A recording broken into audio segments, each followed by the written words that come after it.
Okay guys, in this next video I'm going to be talking about rotational spectroscopy.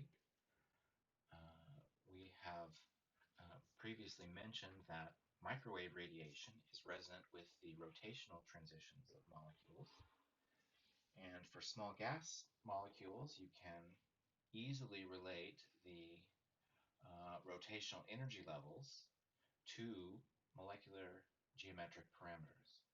And so the idea of this section is that you can use microwave spectroscopy to determine things like the bond length and bond angles of small molecules. We will use the rigid rotor model that we've discussed previously in the course. So we'll consider a system of N atoms that are held together relative to one another in place. So the bonds can't stretch or bend. However, the molecule can rotate freely in 3 dimensions. An important parameter or parameters that we need to consider are the so-called moments of inertia. The formula for the moment of inertia about a particular axis is given here. We use the symbol I. It's a sum over all of the atoms. M is the mass, and x is the distance of that atom from the rotational axis. And so let me illustrate this with a figure here. So let's look at this molecule here. We'll take it to be a rigid rotor, and we're going to consider rotations about this axis here. We'll note that the B atom and the C atom lie along the axis, but the atoms A and atoms D do not. And so in order to calculate the moment of inertia about this particular rotational axis, we need to do a sum over all of the atoms. We take the mass of each atom and multiply by its distance between its distance from the rotational axis. And so for this atom A here, this is the distance that we're talking about. And then you need to square that in the formula for the moment of inertia. And you do that for all of the atoms, and then you add up each of the terms. Well, in this case, we get 3 equivalent terms for the 3 A atoms, and we get 3 equivalent terms for the D atoms. But because atom B and atom C lie along the rotational axis, their distance to the axis is 0, so they're not included in the expression here. Anyway, so that's how you use that formula. And we'll have another example in a minute. I wanted to mention or distinguish between linear molecules and nonlinear molecules. For linear molecules, all of the atoms lie along a particular axis, and rotations about that axis have 0 moment of inertia. And so those essentially don't contribute to the rotational degrees of freedom of the molecule. What we need to consider are rotations about axes perpendicular to the bond axes. And so there'll be 2 rotational axes for a linear molecule, and they will both have the same moment of inertia. And so there's only one unique moment of inertia for a linear molecule. For nonlinear molecules that are rotating that have 3 rotational degrees of freedom, there will be up to 3 unique moments of inertia. Okay, and we'll look at different cases in a moment. They can be equal to one another, or 2 of them can be equal to each other, and the other one can be could be different. And we'll look at the different cases on an upcoming slide. This example problem here is just going through another calculation of the moment of inertia, and I expect you'll have to do this for some of the problems that you'll be solving in the homework. And so what we have here is the water molecule. They give us the bond angle and the bond length between oxygen and hydrogen, and they give us the mass of the hydrogens, and they want us to calculate the moment of inertia about the rotational axis containing the oxygen atom and bisecting the hydrogen-oxygen-hydrogen bond angle. So what we need is the distance between the hydrogen atoms and the rotational axis, and you use trigonometry to find that. So we have this trigonometric relationship for this distance here, given the angle and the length of this hypotenuse.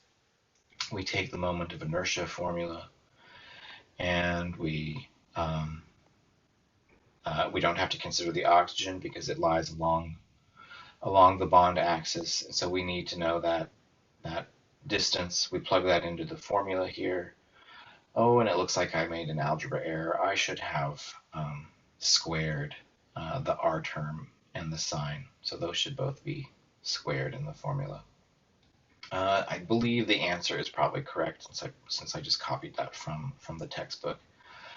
What I wanted to illustrate with the number is that moments of inertia for molecules, at least on the SI unit system, are very, very small. So when you're doing these homework problems and you're calculating I, you should be expecting a number with a large negative exponent.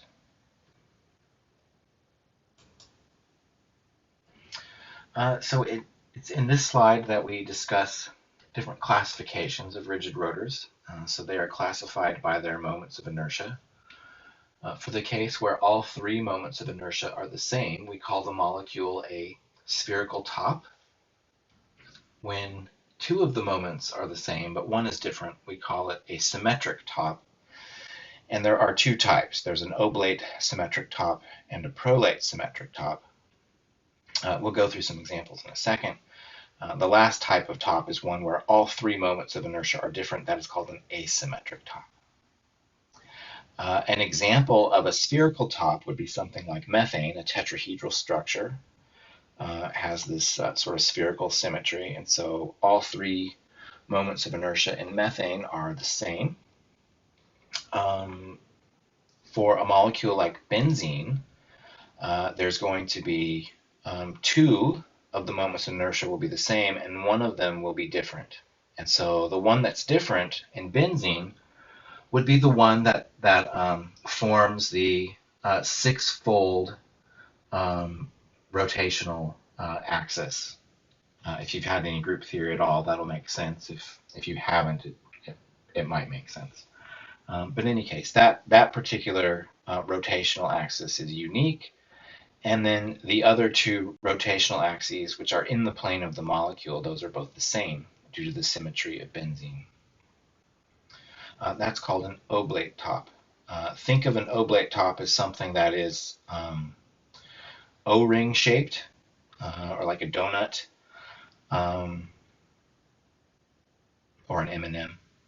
Perhaps I'm hungry. In any case, the other type of symmetric top is called a prolate top, which is often referred to as a football-shaped object or a cigar-shaped object. Here, again, it's a symmetric top, so two of the moments of inertia are the same, but one of them is different. But this time, the odd moment of inertia is smaller than the other two. Okay, so the moment of inertia that runs along the axial length of the football, that's going to be smaller than the other two rotational axes, or the moments of inertia about the other two rotational axes in a football-shaped molecule. And methyl chloride is an example of something like that. In the next set of figures, what I'll be showing you, just illustrating, and you'll probably have to use some of the formulas in your problem solving, is that the moments of inertia can be calculated from molecular geometry parameters. And importantly, you can go vice versa. That is, if you know the moments of inertia, you can use those to backtrack and calculate the molecular geometry parameters. And that's essentially how microwave spectroscopy works. So in this table in your book, you're given a whole bunch of different molecule types, and then you're given the formulas for calculating the moments of inertia. And so here's some linear rotors, both a diatom and a triatom. Here we have symmetric rotors, so this would be something like the methyl chloride example. Here's a molecule that would look like what ammonia looks like. And it depends. The formulas for the moments of inertia, they depend on the masses They depend on the bond lengths and the bond angles, okay, through these different formulas. Here's some spherical rotors. You'll notice that because of the symmetry, their formulas are much simpler. Okay, so we'll see some example problems where we make use of those formulas, but they're really just plug and chug formulas, so I'm not going to spend a whole lot of time going over those. What we will spend more time on is trying to understand the structure of the rotational energy levels. And in this slide, what I'm presenting are the energy of a classical rigid rotor. So remember that the rigid rotor can freely rotate, so the only type of energy in the system is the kinetic energy of rotation, and that can be expressed in terms of angular momentum. So we have the angular momentum about the different rotational axes, and then in the denominators we have the moments of inertia about each of those axes. So this is the rotational kinetic energy about the x-axis, the y-axis, and the z-axis, and those refer to the molecular axes. So there's a molecular reference frame. It's called the body-centered frame, and its rotations about the x, y, and z axis in the molecular frame that we're talking about here. This energy expression can be simplified for both the spherical rotor and the symmetric rotor. The formula that I've given here, the one that we're going to use, is for the symmetric rigid rotor. And if you want to derive the spherical energy, what you can do is just set I parallel equal to I perpendicular, and then what you're going to find is that minus jz squared is going to cancel that jz squared, and so you're just going to have E equals 1/2 j squared, which, by the way, is the magnitude squared of the angular momentum vector. So J refers to the length of the angular momentum vector. Jx, Jy, and Jz are their components. And so for the symmetric and spherical top, we have this expression for the classical energy, expressed in terms of the length and the z component. Now, when you want to construct the quantum mechanical energy levels, what you need to do first is build the Hamiltonian, and you can do that by taking the classical energy expression and substituting in, for these quantities, substitute in the quantum mechanical operators. So J squared hat is the angular momentum's length squared operator, and Jz hat is the operator for the z component of the angular momentum. And you'll recall that we studied angular momentum in the context of the hydrogen atom previously, where we had an L squared operator and an LZ operator. We've also studied spin angular momentum, where you have a spin squared operator and an SZ operator. These behave in exactly the same way as those operators. So anyway, you would get a Hamiltonian by making this substitution, and then you take that Hamiltonian and you solve the Schrodinger equation for it, the time-independent Schrodinger equation. We're going to skip all of the details and focus exclusively on the resulting energy levels. One thing to note is that the asymmetric quantum top does not have an analytical solution, so I can't write down a closed equation describing the energy levels of a asymmetric top. You would need to resort to numerical methods to calculate those. However, for both the symmetric top and the spherical top and a linear molecule, you can derive analytically the energy formulas, the eigenvalues for the Hamiltonian. And so for the symmetric top, we get this expression here. So the rotational energy depends upon two quantum numbers, J and K, and they take on these values.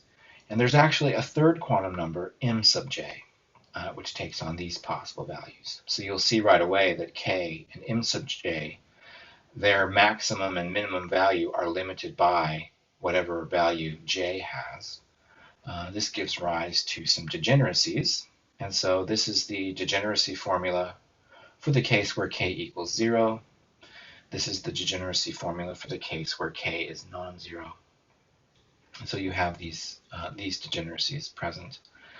A and B, you see B here, A and B there. These are constants, and you'll see that they depend upon the moments of inertia for the symmetric top.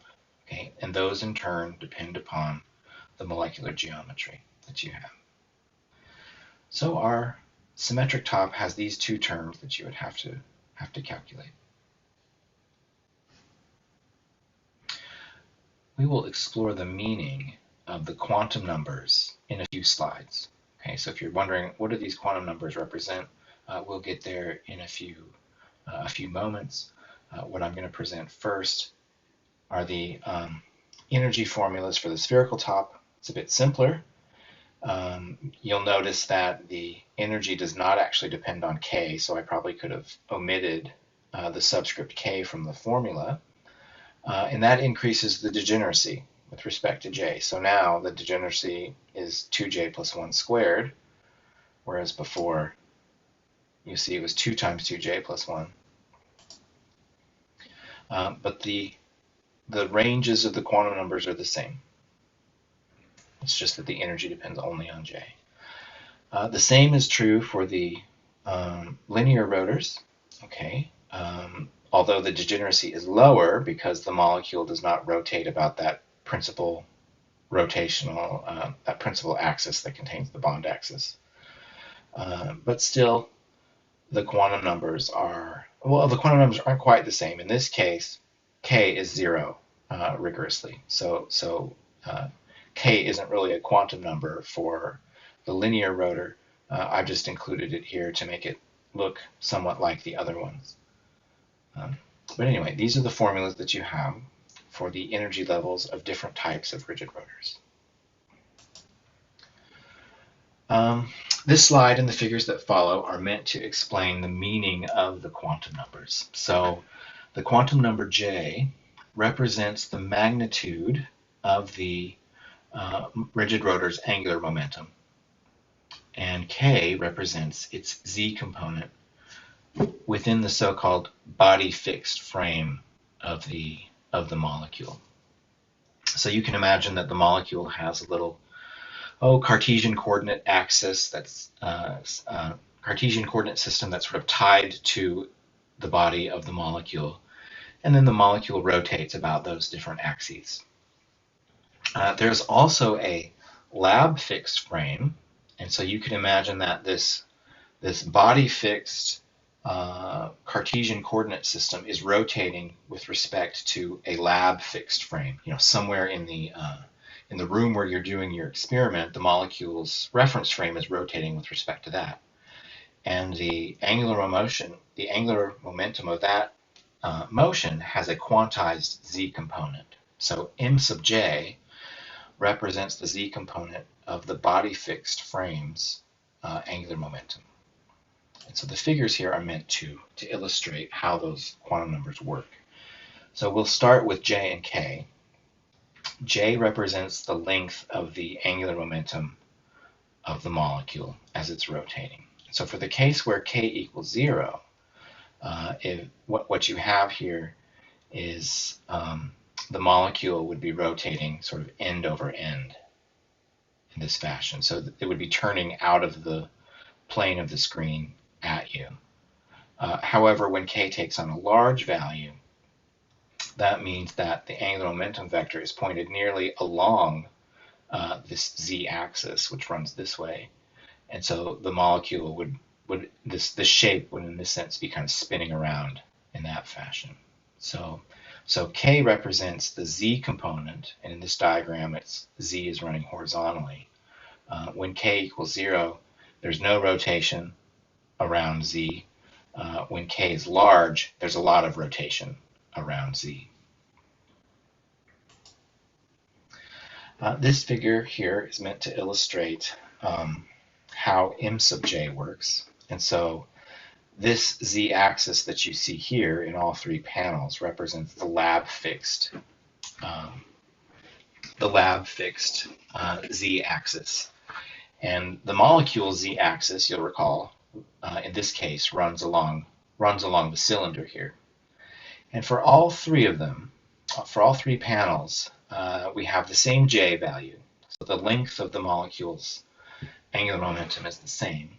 And k is set equal to 0 in each of them, so it's end over end motion. What's different, however, is the orientation of the molecule with respect to the lab fixed frame. And so it turns out that the angular momentum associated with the rotation of the body fixed frame relative to the lab fixed frame, that is also quantized. And that's what the quantum number m sub j represents. It represents the z component of the molecule's body fixed frame rotating with respect to the lab fixed frame.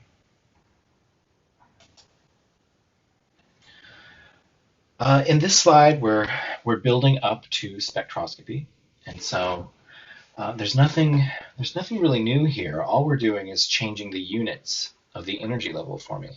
So instead of expressing the rotational energies as units, we will convert them to wave numbers. So for example, microwave spectroscopies are very commonly expressed in terms of reciprocal centimeters, and so we will convert our energy formulas to so-called spectroscopic terms.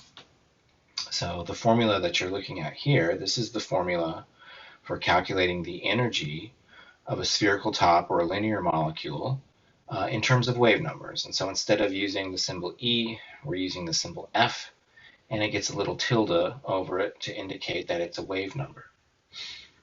B is the rotational constant for the spherical top or linear molecule, and it can be related to the rotational constant that we looked at previously by simply dividing by hc. And if you substitute in the definition of B, then you can express the rotational constant in units of reciprocal centimeters in terms of the moment of inertia. This is the same deal, only it's for the symmetric top. You'll recall that it had two terms and two quantum numbers. Okay, so the rotational terms for the symmetric top involve two quantum numbers, and it also involves two rotational constants. And the only thing that we've done in this slide is converted from units of energy to units of wave numbers.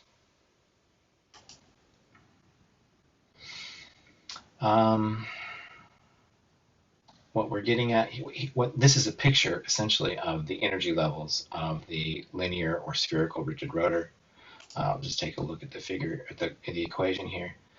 You see that there's going to be a j squared dependence to the rotational term, which means that as j gets larger, the terms get farther and further apart. So the energy levels of a rigid rotor, at least for the linear case, get further and further apart as you go up. The linear rotor or the spherical rotor, the energy levels get farther and farther apart as j increases. In this example problem, what we're doing is we're considering a carbon tetrachloride molecule. It has a particular carbon-chlorine bond length. The chlorines and the carbons have their respective masses. This should say this should be chlorine, not carbon. So this should be Cl, not C.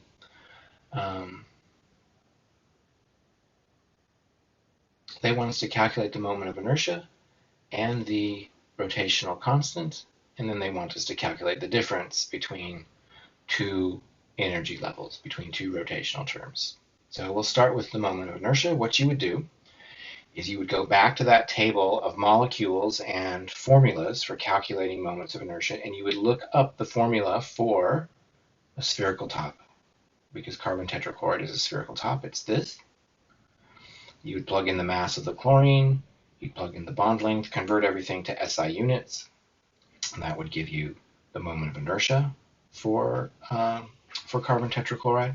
Again, it's a very small number on the SI unit system. And then you would use this equation here for calculating the rotational constant in terms of the moment of inertia. So you plug in those constants, and you get a value of 0.0577 reciprocal centimeters. And then to calculate the spacing between two adjacent levels, what you need to form is F for quantum number j equals 1 minus F for quantum number j equals 0. So going back to this formula here, you would plug in j equals 1 for one of the terms, and then you would plug in j equals 0 for the other term.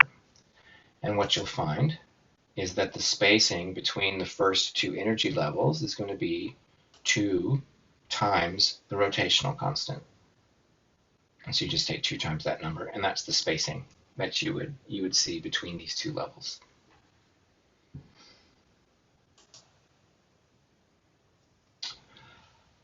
This example is similar.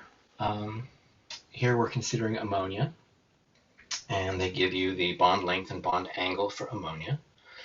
Ammonia is a symmetric rotor, and so if you want to be able to calculate the terms for ammonia, you need to know the 2 rotational constants.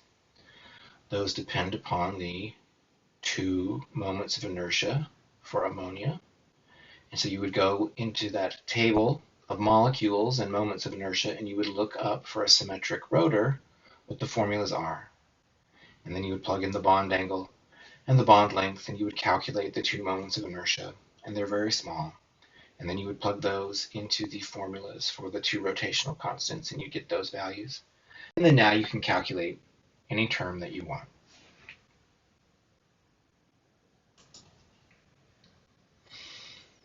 Let's see, in this problem we're looking at hydrogen chloride. They're providing us with the difference between 2 terms, so this would be something that would be measured in a spectrum, a microwave spectrum. And from that, they want us to calculate the rotational constant and the moment of inertia. And from there, you can calculate the equilibrium bond length. So here's what you're observing in the spectrum. You're observing the difference between 2 terms. Okay, it's equal to 2 times the rotational constant times j plus 1. In this case, j is 2, j plus 1 is 3. So the difference in terms, when you plug in j equals 2 here, you'll get 6 times the rotational constant. If we go back to this figure here, if you look at the difference between, so this is state 0, 1, 2, and 3. The difference between states 2 and 3 involves 6 times the rotational constant.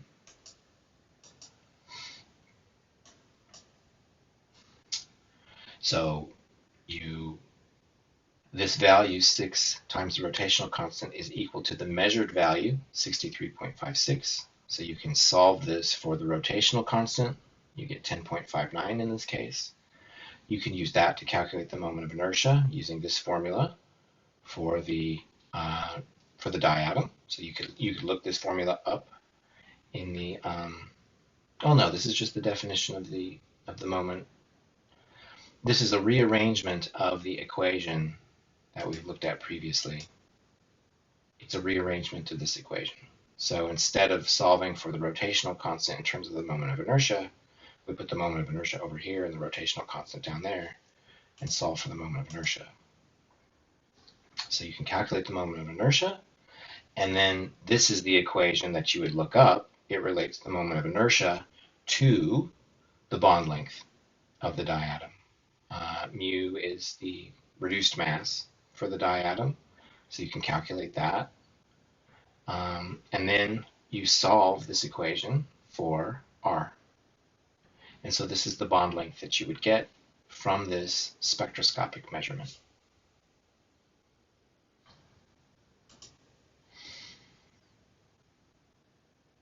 In this slide, we are challenging the rigid rotor model. Molecules are not truly rigid. They are flexible. And so as a molecule spins, it can be stretched. And so the faster the molecule rotates, the more stretching you will encounter. And this is what we call centrifugal distortion.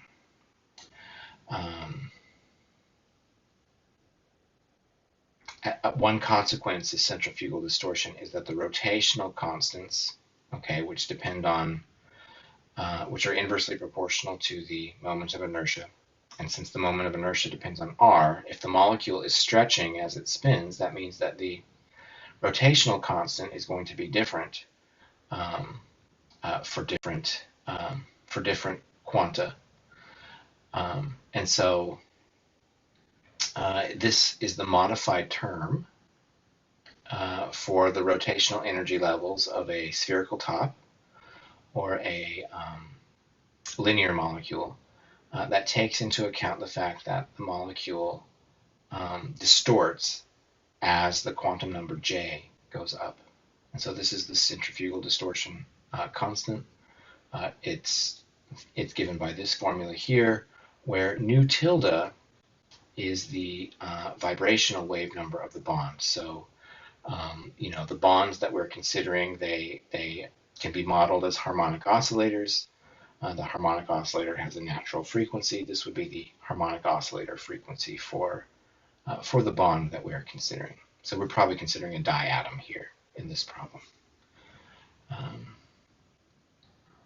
The larger this wave number, the larger the force constant of the harmonic spring, which means a tighter bond.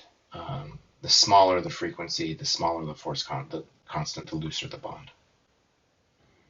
Anyway, so you can add in these corrections to the rigid rotor model to take into account these types of effects. Here's a figure illustrating the centrifugal force.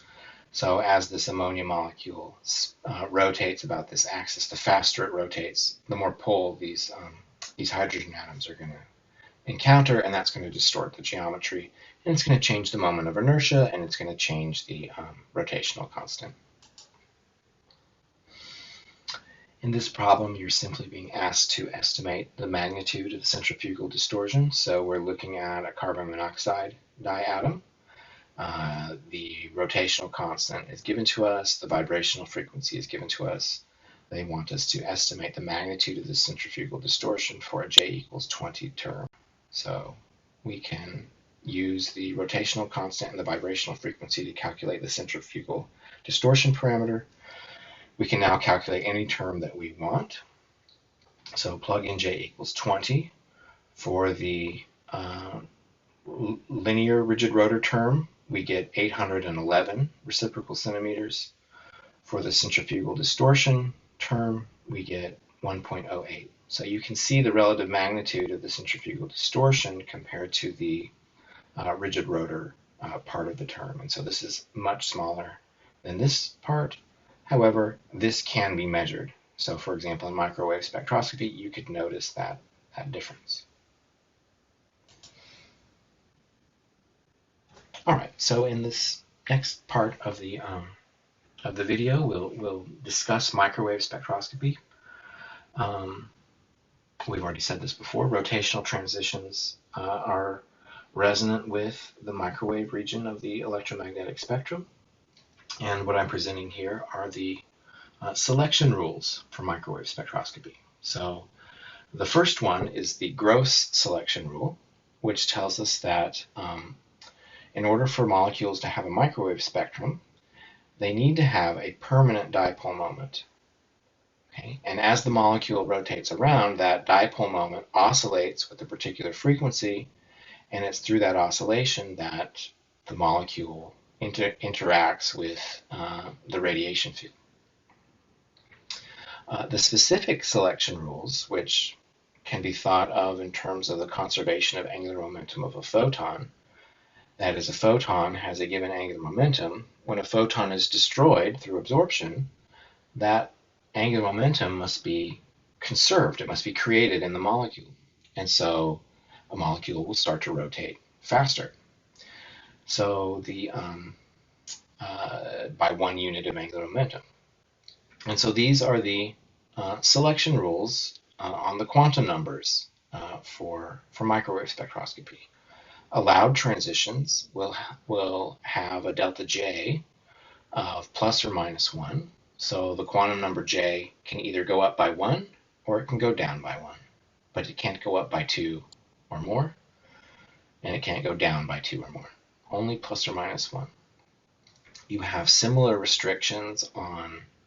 but different restrictions on m sub j and on the quantum number k. In this case, the quantum number k cannot change.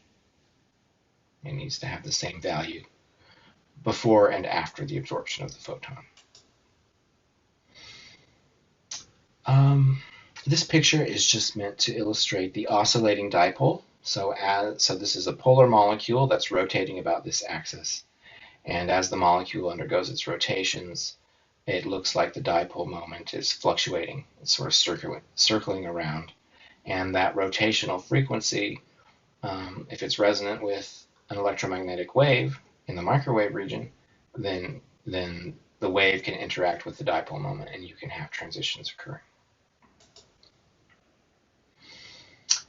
This picture is meant to illustrate the conservation of angular momentum. So if a photon has an angular momentum, so you can think of the photon as rotating around in some sense, and the molecule is rotating around. Well, when the photon is absorbed, that angular momentum cannot be lost. It's conserved, and so that's going to make the molecule start rotating doubly fast. So in this illustration, we're shown the chemical formulas for several molecules, and we're asked which of the following molecules have a microwave spectrum. And so this is a question about the gross selection rule. You need to be able to look at a chemical formula and determine whether or not it's a polar molecule or not. If the molecule is polar, then it does have a microwave spectrum. If it's a nonpolar molecule, it does not have a microwave spectrum. So this is a general chemistry type of thinking, being able to determine whether a molecule is polar or not based upon its chemical formula. In this particular case, CO2 is a nonpolar linear molecule. Therefore, it does not have a microwave spectrum. OCS is a polar linear molecule. Therefore, it does have a microwave spectrum. Benzene is nonpolar, so it does not have a microwave spectrum. Water, as we know, is quite polar, and it does have a microwave spectrum. So you can imagine all sorts of simple multiple choice questions related to this selection rule. Let's see, what are we doing here? Okay, so we're characterizing the microwave spectrum here. So one characteristic of microwave spectra for linear, spherical, and symmetric rotors is that the frequencies that you observe, the absorption frequencies that you see in the microwave spectrum, they're almost equally spaced. Okay? The reason they're not equally spaced would be because of centrifugal distortion, but as we've seen, centrifugal distortion is a pretty small effect, and so we can think of the frequencies that we observe as being equally spaced in the spectrum, and the spacing between the different transitions that we see in the spectrum is 2 times the rotational constant. And so this sets up a procedure. We've already illustrated it, actually. What you do is you observe the microwave spectrum, and then you locate the equally spaced peaks. You measure the wave numbers between the 2 peaks, set that equal to 2 times b. You can then solve for the rotational constant. You can then solve for the moment of inertia, and you can then solve for the bond length of the diatom. You can do similar games for more complicated molecules, but there you run into the problem that the moments of inertia depend on not just one bond length, but they depend on bond length and bond angle and so forth. And so you have to be a little bit more clever about how you analyze the microwave spectrum. What you want to do is to measure the microwave spectrum for different isotopic substitutions of your molecule. That's going to give you more equations to work with, but the bond lengths and the bond angles are the same for every isotopic substitution. The only thing that changes are the masses. And then that's going to in turn change the observed frequencies. But this is basically going to give you multiple equations to play around with, and you can then solve for the molecular parameters, the bond length and bond angles that are common for all isotopic logs.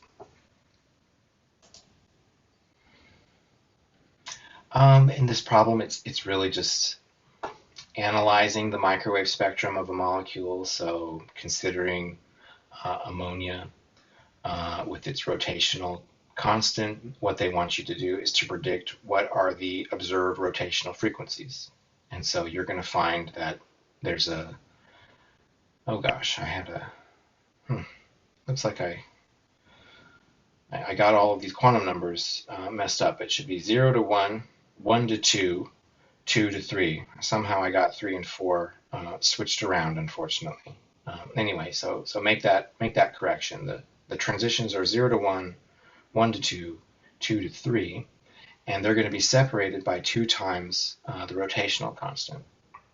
And so you just take, to predict the frequencies, you just take the rotational constant and then you multiply by these even integers. And these would be the frequencies where you would expect to see peaks in the microwave spectrum of ammonia.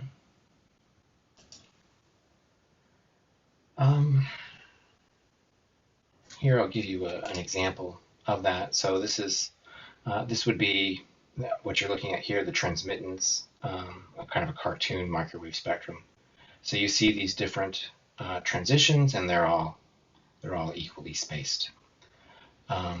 What the previous slide is about is how to understand the intensity pattern that you see. And so for that, we need to consider statistics and the Boltzmann distribution. So that's something that we discussed in the previous video. The intensity of a spectral transition is going to be proportional to the population of the initial state. Okay, and so those depend upon temperature through the Boltzmann distribution. Transitions will have a large intensity when the initial state has a large population at whatever temperature you're considering. And so here is the population for a given rotational state, quantum number J. N is the total number of molecules you have. Gj is the degeneracy of each level J. And then this is the Boltzmann factor for that. And so if you calculate what would be the maximum value of J for this distribution at a given temperature, you get an expression that looks like this. Okay, so there's going to be some J value which corresponds to a maximum intensity in your spectrum. And that value depends on temperature. And it depends on the rotational constant as well. This formula here is given for the case of a linear rotor. For other rotors, you would have different formulas. In rotational energy levels, the energy separation between rotational energy levels is much smaller than the thermal energy, okay, kT. And the consequence of that is that most molecules at room temperatures, most gas phase molecules, are in excited rotational states. So what we see here in this spectrum is quite typical. You see that the J value with maximum intensity is J equals 6 in this case. And so that's telling us that the J equals 6 level is the most populated at thermal energies. And so So the intensity that you see here in the transmittance directly reflects the population of these different rotational levels. And because of the energy spacing, because it's so small relative to ambient thermal energy, excited rotational states are populated.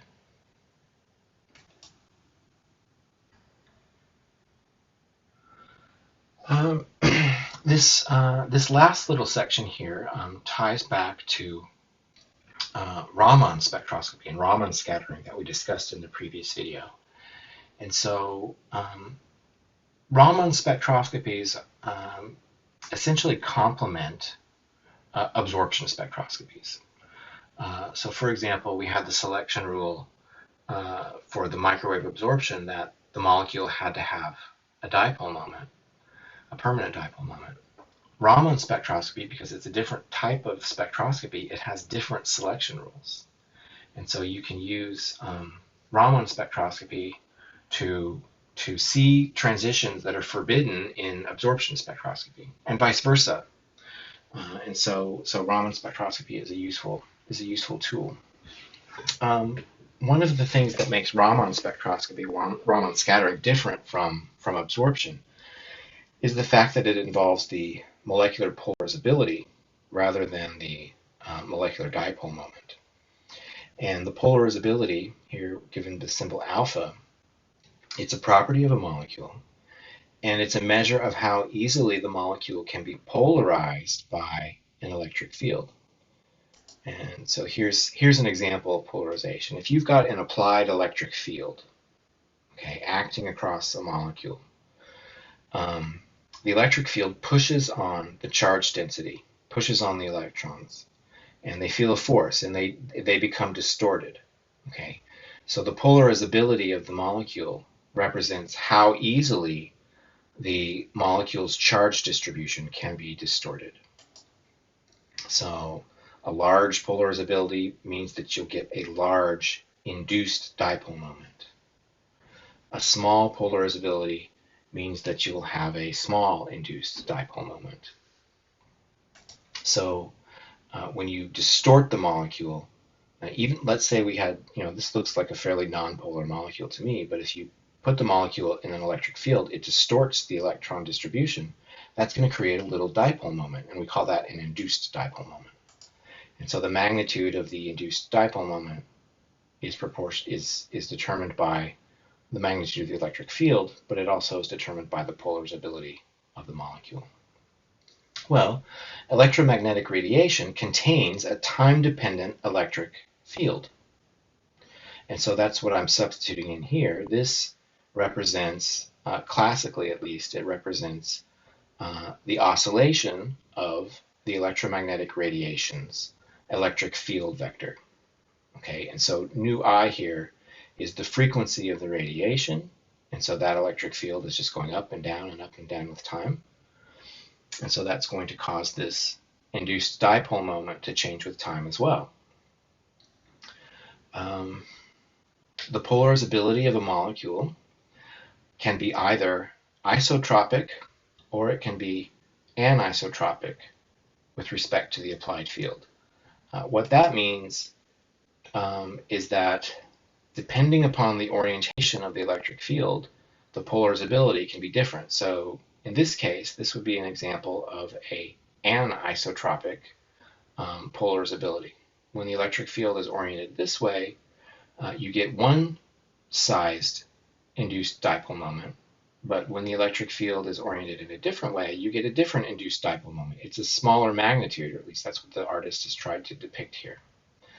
If you had something like a spherical charge distribution, and then you applied an electric field to that, there the induced dipole moment would be the same no matter how the field was oriented with respect to the molecule. And so we would call that an isotropic polarizability. The distinction between the two is important because you need an anisotropic polarizability in order to have a rotational Raman spectrum. And so what we're going to consider next is not just the fact that the electric field is oscillating back and forth, but now we're going to consider the fact that the molecule itself is rotating as well. And so that's depicted here in this picture. So we're going through one complete rotation as we go from this figure to this one to this one to this one and this one. And this arrow here in all of these different panels represents the electric field. And so what we see here is that at one point in the molecule's rotation, you get one polarizability. That's this alpha perpendicular. If you go, let's see, this would be a quarter of a rotation. What you're going to see in the polarizability is a different number. You're going to see the parallel orientations polarization. Here you've made half a rotation. You're back to seeing the perpendicular polarization. And then as you go around again, you're going to see that parallel polarization. And then finally, it's going to go back to the way it was originally. So as the molecule rotates, what you see here is that the polarization changes. Polarization also oscillates. So that's what this expression here represents. This represents the fact that as the molecule rotates relative to the electric field, its polarization obeys this cosine behavior. It's going to go up and down and up and down. So it's periodic with time. Here, nu r is the rotational frequency of the molecule. And what we noticed is that when we make one complete rotation of the molecule, the polarizability changes twice, right? You go from alpha perpendicular to parallel to perpendicular to parallel to perpendicular. So you go through two cycles of the polarizations oscillation for every single rotation. That's why we have this factor of 2 right here in the cosine.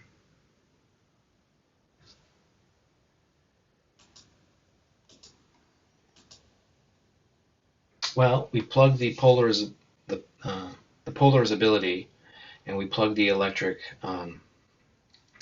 field's time dependence into the expression for the induced dipole moment.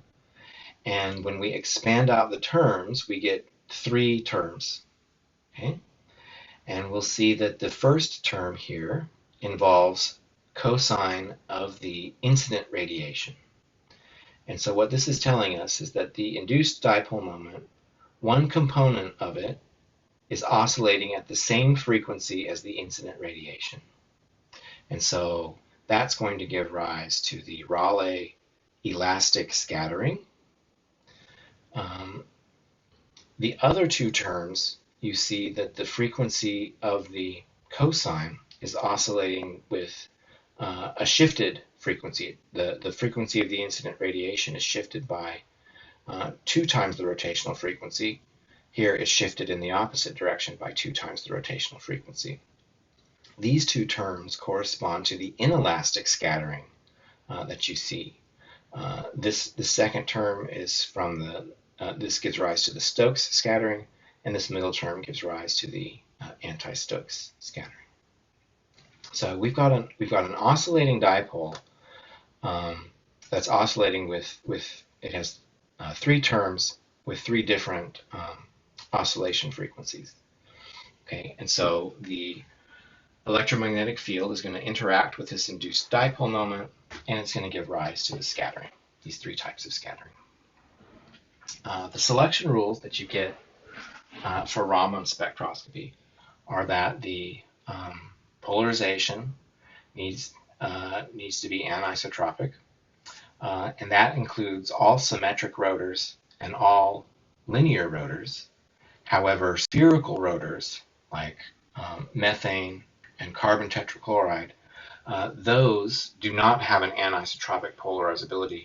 Therefore, they don't have a microwave Raman spectrum. The specific selection rules for linear rotors and nonlinear rotors are given here.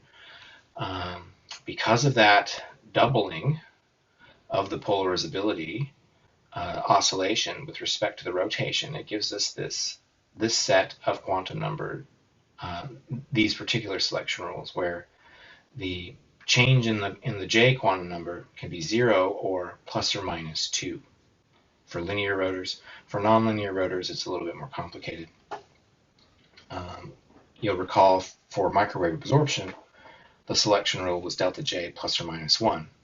For microwave, for Raman microwave, it's a little bit different. It's 0 and plus or minus 2.